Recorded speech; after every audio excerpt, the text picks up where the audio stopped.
মাগো তুমি এখানে কি করো গো? Just look at the lighting, অসাধারণ সুন্দর লাইটিং কিন্তু এখানটাতে দেখতে পাচ্ছি। নবদ্বীপের রানীমা, নবদ্বীপ রাশে সব থেকে বড় শিব, ওলা দেবীতলা জং অর্থাৎ সবুজ সংঘ তাদের যে ভাবনা, ভুতুড়ে স্টেশন এবছর কিন্তু করেছে। ভুতুড়ে ট্রেন দেখতে পাচ্ছি, ট্রেন করলো 40 মিনিট লেট, আর তার জন্য আমি এখন এই 4:30টার সময় এসে পৌঁছালাম বিষ্ণুপ্রিয়া হল্টে। এটা কিন্তু নবদ্বীপের পরের স্টেশন, কাটোয়া দিকে যদি যাও তাহলে। আর বিষ্ণুপ্রিয়া হল্ট স্টেশন থেকে নেমে কিন্তু এই যে রাস্তাটা সোজা কিন্তু চলে গেছে নবদ্বীপ। এবং নবদ্বীপে বলে রাখি যে নবদ্বীপ ধাম স্টেশনে গিয়ে কিন্তু মানে পরিক্রমা শেষ করি প্রত্যেক বছর, দেখা যাক এবছর কতটা কী করতে পারি। আর এখান থেকে কিন্তু আমি আমার পরিক্রমা শুরু করতে চলেছি। পরপর কিন্তু ঠাকুর রয়েছে। ভিডিও শুরুতে একটা সোশ্যাল মেসেজ, যদি আমি ব্যান্ডেল থেকে কাটোয়া অবধি দেখি তো ব্যান্ডেল আর কাটোয়া স্টেশনকে বাদ দিলে নবদ্বীপ ধাম স্টেশন থেকে কিন্তু সব থেকে বেশি আর্নিং আসে রেলে। তো রেলের উচিত যে অন্তত নবদ্বীপ ধাম স্টেশন অবধি স্পেশাল কিছু ট্রেন চালানো। তো যাই হোক, এবার আমি কিন্তু এগিয়ে যাব। সেটা শুধু স্পেশাল না, বছরে সারা বছর কিছু লোকাল হিসেবে চালানো, সেটার কথাই বললাম। চলো এগিয়ে যাব। তো লাইটে কিন্তু চকচক করতে চলেছে কাল থেকে, আজকেও ইভেন লাইট জ্বালিয়ে দেবে একটু পরেই। তো চলো, আজকে কিন্তু আমি এলাম 4 নভেম্বর। আমার গলার অবস্থা খুবই খারাপ, এই অবস্থাতেই কথা বলছি। টিপিক্যাল নবদ্বীপের জ্যাম। দেখো, এই হচ্ছে প্রথমে কিন্তু মালঞ্চ পাড়া যে রণচণ্ডী মাতা, তো এই রণচণ্ডী মাতাকে দেখাচ্ছি, বেশ সুন্দর কিন্তু দেখতে মায়ের মুখখানা। এবার চলে এগিয়ে যাবো পরপর। আর কাল থেকে নো এন্ট্রি পড়ে যাবে, আজকে যেহেতু এখনও নো এন্ট্রি পড়েনি তাই এই ভিড়। নবদ্বীপে এখন অল টাইম এরকম জ্যাম পড়ে, অল টাইম, যে বছরই আসি না কেন এইরকমই জ্যাম সবসময়। জ্বলে গেছে লাইটিং দেখতে পাচ্ছ, আমি ভিডিও শুরু করার পরপরই লাইটিং চলে গেল। আর পরপর এগিয়ে যাব। মারাত্মক জ্যাম অ্যাকচুয়ালি নবদ্বীপে মানুষের থেকে না টোটোর সংখ্যা বেশি, প্রত্যেক বছরই বলি আমি এটা। দেখো বেশ সুন্দর কিন্তু লাইটিং করেছে দেখতে পাচ্ছ একদম, কিন্তু এটা এই বিষ্ণুপ্রিয়া হল্ট স্টেশন থেকে বেরিয়েই কিন্তু এই লাইটিংগুলো দেখতে হবে তোমরা। আর তারপরে কিন্তু এগিয়ে যেতে হবে আর কি। চলো, তো তারপরে কিন্তু পড়বে এই হচ্ছে বুড়ো কালী দেখতে পাচ্ছ। তো এটা কিন্তু ওই যে বুড়ো কালী তলার এখানটাতে আর কি, বুড়ো কালী দেখতে পাচ্ছ। তো এবার কিন্তু এগিয়ে যাব, মাকে দেখতে খুবই সুন্দর। পরপর এই রাস্তা ধরে এগিয়ে যাব। তো আমি আছি নবদ্বীপ নদীয়াতে, তোমরা সব ব্যাকবেঞ্চার স্ট্রিটের রাতে। চলো ভিডিওটা কন্টিনিউ করা যায়। তো বুড়ো কালীর ওখান থেকে কিন্তু আরেকটু এগিয়ে এলে এখানে দেখতে পাবে যে জীবন্ত মডেল দ্বারা ভৌতিক থিম রাজমহল তৈরি হতে চলেছে, পরিচালনায় গৌর বিষ্ণুপ্রিয়া সংঘ, এই যে দেখতে পাচ্ছ। এবং এই যে ছবিটা এরা দিয়েছে এটা, সেইটা কিন্তু কৃষ্ণনগরে তোমরা রয়পাড়া মালোপাড়া যে পুজো প্যান্ডেল সেখানে দেখেছিলে। তো একটা ভৌতিক থিম, চলো ভেতরটাতে দেখে আসো। এই প্যান্ডেলটা কিন্তু একটু ভেতরে, আর এখানে কিন্তু পেছনে মেলাও বসে। তো এই হচ্ছে প্যান্ডেল, আজকে উদ্বোধন রয়েছে। এই দেখতে পাচ্ছ ভূতের প্যান্ডেল। তো এদের কিন্তু উদ্বোধন 6টার সময় আজকে। তো প্যান্ডেলটা দেখাচ্ছি, দেখো সেই যেটা কৃষ্ণনগরে রেখেছিল ওরই আর কি মিনি ভার্সন। তো এরকম কিন্তু ভূতের প্যান্ডেল এবং লাইট অ্যান্ড সাউন্ড শো ভেতরে তো থাকবেই, যেহেতু ভূতের প্যান্ডেল। তো দেখতে পাচ্ছ এটা কিন্তু হতে চলেছে। এবার এই রাস্তা দিয়ে কিন্তু আবার বেরিয়ে ওই বাইরে ওই রাস্তাতে গিয়ে মিলবো। তো প্যান্ডেলটা দেখে কিন্তু বেরিয়ে আবার মেন রোডে ফেরত যাচ্ছি, মানে যেখান দিয়ে আর কি পরপর করছিলাম আমি পরিক্রমা সোজা। তো আবার কিন্তু চলে এলাম মেন রোডে। এবার বলি যে কালকে যেহেতু রাস, সেহেতু কিন্তু পুরোপুরিভাবে নবদ্বীপ সেজে উঠেছে এবং যে থিমের প্যান্ডেলগুলো সেগুলো কিন্তু সবই আজকে ওপেনিং রয়েছে। তো চলো একটু এগিয়ে যাব এবং কটা কি ওপেন হয়েছে দেখাচ্ছি, এবং ম্যাক্সিমাম যে ঠাকুর চলেও এসছে। তো বেরিয়ে দু পায়ে এগোতে কিন্তু এই হচ্ছে কৃষ্ণ কালী দেখতে পাচ্ছ মাকে। আর এখান থেকে কিন্তু জাস্ট আর একটু এগোবো, এগুলোই কিন্তু সামনে একটা বাদিকে পুজো রয়েছে। তো এই যে সেই পুজো প্যান্ডেলটা। আর এখানে দেখো করেছে বিশাল বড় শিব দেখতে পাচ্ছ, নবদ্বীপ রাসে দেখো বিশাল বড় শিব করেছে, কিন্তু আজকে কিন্তু কমপ্লিট করতে পারেনি। তারপর নন্দী কত বড় করেছে দেখতে পাচ্ছ। এবং মহাদেবেরও হাইট কিন্তু অনেকটা, মানে যদি দেখি তো 20 ফুটের থেকে বেশি কিন্তু হাইট, বাবার হাইট 20 থেকে 30 ফুট হবে। খুব বড় শিব, আমি জানি না এটা সবথেকে বড় শিব কিনা এবছর আসে, তবে এটা কিন্তু মারাত্মক সুন্দর হবে যদি কালারটা করতো। আজকে কমপ্লিট করাটা উচিত ছিল। যাই হোক, তো চলো এবার এগিয়ে যাব আমি, একদম রাস্তার পাশেই কিন্তু এটা। নবদ্বীপ রাসে সব থেকে বড় শিব, আমি কিন্তু সেই সব থেকে বড় শিবের এখানে দাঁড়িয়ে রয়েছি এখন। তো একটু এগিয়েই কিন্তু ওলা দেবী তলায় চলে এলাম। চলো মাকে দেখাবো। ওলা দেবী তলার মুক্তকেশী মাতা দেখাতে পাচ্ছি আমি। মুক্তকেশী মাতা, এই হচ্ছে মুক্তকেশী মাতা। মায়ের মুখশ্রী কিন্তু খুবই সুন্দর লাগে মুক্তকেশী মাতা।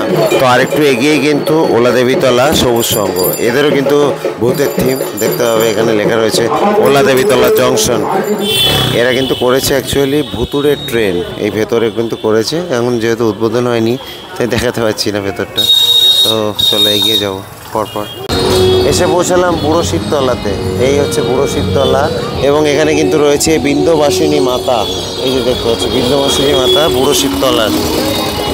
বিন্ধ্যবাসিনী মাতা, এখানে কিন্তু নিচে দুটো সিংহ আর ওষুধ রয়েছে, আর ওপরে কিন্তু মা রয়েছে। আর এই প্যান্ডেলটা কিন্তু একদম এই যে বুড়ো শিব মন্দিরের পাশেই হচ্ছে বুড়ো শিব জয় বাবা। এবার একটু এগিয়ে কিন্তু এখানে হচ্ছে প্রভাত সংঘের কাত্যায়নী মাতা। এই যে দেখতে পাচ্ছ কাত্যায়নী মাতা, মায়ের মুখখানা কিন্তু বেশ সুন্দর এখানে। আর মায়ের কোলে কিন্তু এখানটায় দেখতে পাবে যে কার্তিক রয়েছে, দেখতে পাচ্ছ, দারুণ।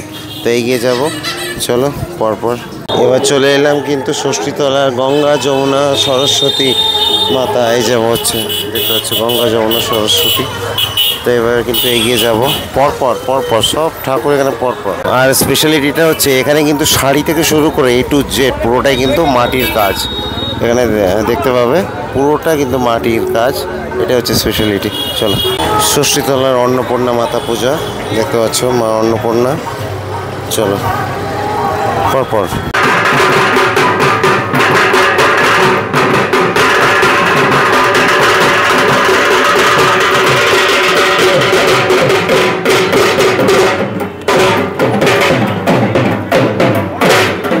হরগৌরী মাতা,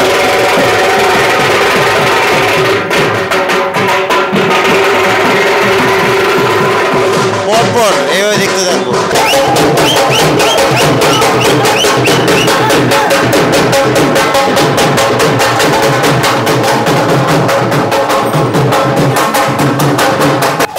তো এবার কিন্তু চলে এলাম হরিসভা পাড়ার শ্রী শ্রী ভদ্রকালী মাতা।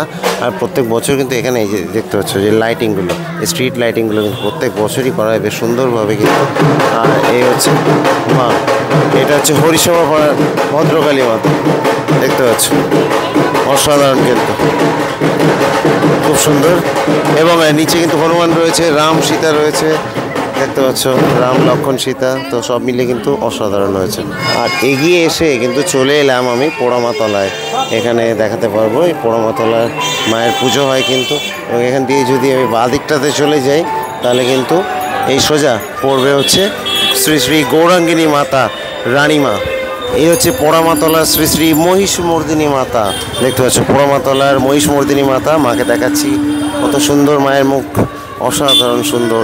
আর এই মাকে দর্শন করার জন্য কিন্তু দূর দূরান্ত থেকে লোকজন আসে, দেখতে পাচ্ছ। মা খুবই সুন্দর, অপরূপ মায়ের মুখখানা, পোড়ামাতলার মহিষমর্দিনী মাতা। চলো এবার এগিয়ে যাব। পোড়ামাতলায় কিন্তু শ্রী শ্রী মহিষমর্দিনী মাতার পাশে রয়েছে কংস বণিক, এই যে শ্যামা মাতা দেখতে পাচ্ছ এই পোড়ামাতলাতেই। মাকে কিন্তু দেখতে খুবই সুন্দর, এই যে দেখতে পাচ্ছ। তো এখান থেকে কিন্তু এগিয়ে যাব, সামনে হচ্ছে যোগনাথতলা। আর যোগনাথতলাতে কিন্তু রয়েছেন নবদ্বীপের রানীমা। তো এখানে কিন্তু পড়বে মাঝ রাস্তায় পার্থসারথী পূজা। তারপর হচ্ছে শ্রী শ্রী বালাজি পুজো, এই যে দেখতে পাচ্ছ শ্রী শ্রী বালাজি পুজো। তো আর একটু এগিয়ে কিন্তু মহাপ্রভু পাড়া মোড়, এর ভেতরে কিন্তু একটা পুজো রয়েছে, চলো দেখে আসি। তো এটা কিন্তু শ্রী শ্রী রাজরাজেশ্বরী গঙ্গা মাতা পুজো, মহাপ্রভু পাড়া মিলন সংঘের। এবং খুব বড় কিন্তু প্রতিমা এখানে প্রত্যেক বছরই তৈরি হয় বেশ সুন্দরভাবে। এই যে দেখতে পাচ্ছ গঙ্গা মাতা, খুব সুন্দর। সামনে কিন্তু মহাদেব রয়েছে। এসে পৌঁছালাম যোগনাথ তলাতে, মারাত্মক আওয়াজ চারিদিকে। গৌরাঙ্গিনী মাতার সামনে, গৌরাঙ্গিনী মাতার এখানে কি সুন্দরভাবে কিন্তু এই যে দেখতে পাচ্ছ আলপনাগুলো আঁকা হয়েছে। এবং গৌরাঙ্গিনী মাতা কিন্তু রানীমা, নবদ্বীপের রানীমা। চলে এলাম কিন্তু রানীমার কাছে, নবদ্বীপের রানীমা। এবং গৌরাঙ্গিনী মায়ের এই যে দেখতে পাচ্ছ নিচে কিন্তু দুটো সিংহ থাকে আর কি, দেখতে পাচ্ছি। এবং দুদিকে হচ্ছে লক্ষ্মী সরস্বতী, খুব সুন্দর লাগে। এই যে দেখতে পাচ্ছ মায়ের মুখখানা দেখো। বলে রাখি কালকে কিন্তু 5 তারিখ, কালকে রয়েছে মায়ের পুজো। এবং পরশু দিন কিন্তু দুপুরবেলার দিকে মাকে বের করা হবে আর কি নিরঞ্জনের পথে।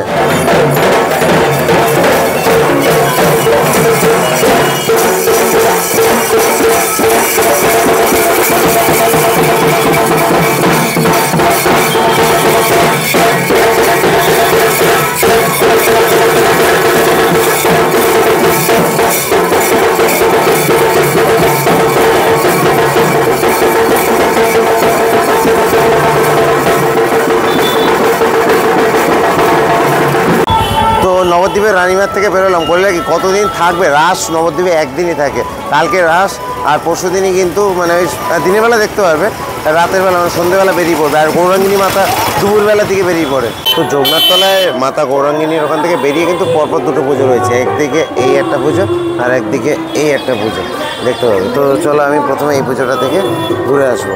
চলে এলাম নবদ্বীপ টাউন ক্লাবের হরিহর মিলন যে পুজো, সেই পুজো দেখতে পাচ্ছ খুব সুন্দরভাবে কিন্তু এদের থিমটা ফুটে উঠেছে, বেসিক্যালি পালকি দিয়ে আর কি সাজানো থিম। এটা কথা বলে আর কি, আমার চ্যানেলে 2024 সালে নবদ্বীপের যে পরিক্রমাটা দেওয়া রয়েছে ওটা সেরা পরিক্রমা, ওটার উপরে পরিক্রমা হয় না। ওই পরিক্রমাটা অবশ্যই দেখে নিও, কারণ আজকে আমি পুরোটা পরিক্রমা করব না, আমার এখান থেকে আমি যাবো হচ্ছে দাইহাটে, ওই জন্য। আর ওই যে পরিক্রমাটা ওটার উপরে পরিক্রমা হয় না, কারণ ওটা আমি বিষ্ণুপ্রিয়া স্টেশন থেকে শুরু করে নবদ্বীপ স্টেশনে শেষ করেছিলাম, আর প্রচুর ঠাকুর দেখেছিলাম প্রচুর।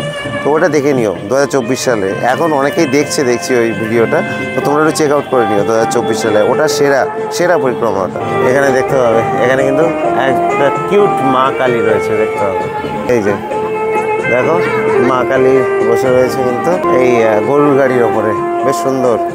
আর এখানে যদি সামনে এগোই এভাবে কিন্তু আর কি সাজানো পুরো প্যান্ডেলটা।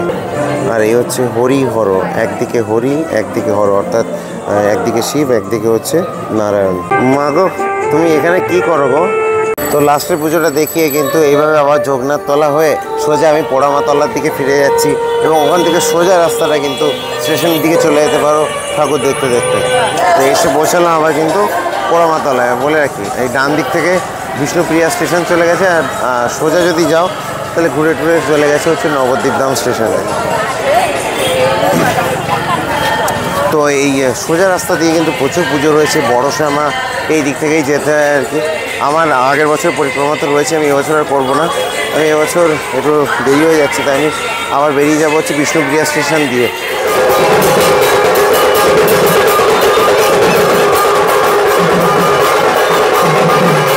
ভেবেছিলাম ফেরার সময় ভূতের প্যান্ডেলটা দেখিয়ে দেবো সমস্যা হবে, কিন্তু এখন অবধি ওপেন হয়নি। এই যে মানুষজন সব দাঁড়িয়ে রয়েছে, এখনও ঢুকতে দিচ্ছে না ভেতরে। তো যাই হোক এই প্যান্ডেলটা ভূতের প্যান্ডেল, দেখে যেতে পারো। চলে গেলাম আমি এবার বিষ্ণুপ্রিয়া স্টেশনে। আবার দেখো আমি কিন্তু আবার ফিরে এলাম বিষ্ণুপ্রিয়া স্টেশনে, আর এই দিকটাতে খুব সুন্দর লাইটিং হয়েছে, যেদিকটাই যায়নি। মানে দেখো আমি কিন্তু গেছিলাম হচ্ছে স্টেশন থেকে বেরিয়ে সোজা নবদ্বীপের দিকে। এইবার বলে রাখি যে বিষ্ণুপ্রিয়া স্টেশন থেকে বেরিয়ে এই দিকটাতে কিন্তু খুব সুন্দর লাইটিং হয়েছে। Just look at the lighting, অসাধারণ সুন্দর লাইটিং কিন্তু এখানটাতে দেখতে পাচ্ছি। দেখো মারাত্মক সুন্দর লাগছে এটা। তো আমি বিষ্ণুপ্রিয়া স্টেশনে আসলাম বলে এই লাইটিংটা, সুন্দর লাইটিংটা দেখাতে পারলাম। তা আশা করছি ভালো লাগবে। আমি আগের বছরের পরিক্রমাটা তোমরা দেখে নিও, এটুকুই বলবো। আমি এখন দাইহাটে যাচ্ছি, ঠিক আছে? দেখা হচ্ছে দাইহাটে কিন্তু পুরো ফুল পরিক্রমা হতে চলেছে। দেখা হবে সেখানে।